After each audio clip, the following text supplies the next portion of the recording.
All right, Kevin, so here's the big news today. Ubisoft announced a new Assassin's Creed game in addition to Unity. Unity is already happening. We know about that game. This one's called Rogue. Have you heard about it? I have heard about it. Very exciting, right? It's the old gen Assassin's Creed. Last gen. Last gen. Right, we prefer to call it last gen. Okay, but PlayStation 3, Xbox 360. This is the Assassin's Creed that's coming.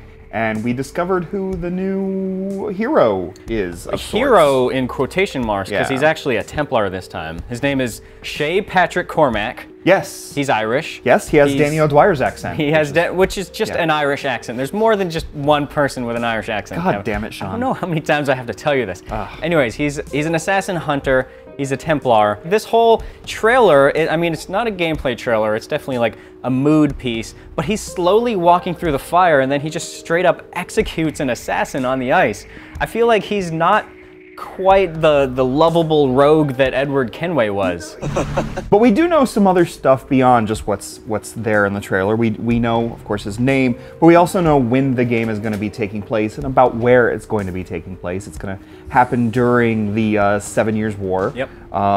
Although we best know it in the United States as the French and Indian War. At least that's what the North American theater was called, is the French and Indian War. So it's going to be really interesting to see how that plays out, because it takes place sort of in between Assassin's Creed 4 and Assassin's Creed 3 in terms of like the timeline, because this will be the mid 18th century. Yeah. And so it's kind of, you know, it's that return to North America, so you get to hang out in the Appalachian River Valley, I think is one of the areas they mentioned. The North Atlantic, which is where we see those ice flows there. Yeah. And I think a few other areas as well. So it's bringing back that geographical diversity of older games instead of just like, it's Paris. Yeah, and my understanding is it's going to have ships back. He will, you know, clearly be sailing the seas, which I'm glad of, because it would have seemed like such a shame to just see that kind of gameplay come to an end with Assassin's Creed 4. So it's kind of good to see that coming back. Plus, I'm a sucker for snow in games. There's some hints that maybe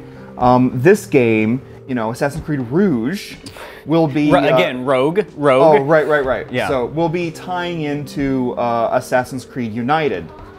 Unity again. Unity. Please. Please, Kevin. But there are historical, you know, in all seriousness, there are historical ties. Between the two, and it's going to be interesting because the French and Indian War, the 7 Years' War, is you know, part of the background leading into the French Revolution. Sure, it's part of what caused the economic troubles for France. Yeah, that kind of spurs what's going on in Unity.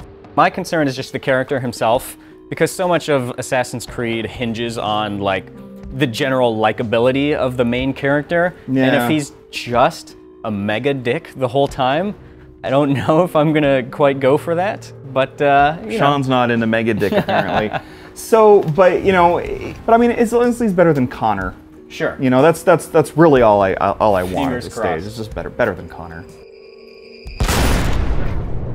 So, you know what happens is every time there's an Assassin's Creed that's announced, my tattoo actually starts glowing, and then there's like a big assassin symbol in the sky, kind of like the Dark Mark.